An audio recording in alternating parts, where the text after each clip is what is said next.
Саясатчы Өмүрбек Бабановго козголгон кылмыш иштери токтотулду. Бул тууралуу УКМКнын маалымат кызматы билдирди.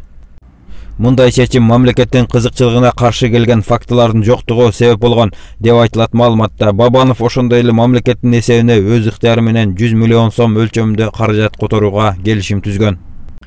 Өмүрбек Бабанов январь айынын башында УКМКга сурак берип чыккан, бирок кайсы иш боюнча сурак берип жатканын атайын кызмат ачыктаган эмес. Ал эми саясатчы өзү Сооронбай Жээнбековдун бийлиги тушунда козголгон иштер боюнча сурак бергенин журналисттерге билдирген.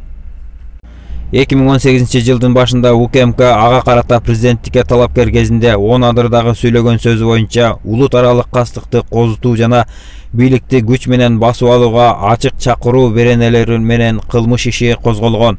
2019 жылы Бабанов өлкөгө кайтып келген соң бир нече жолу УКМКга жана Финполго сурак берип чыккан.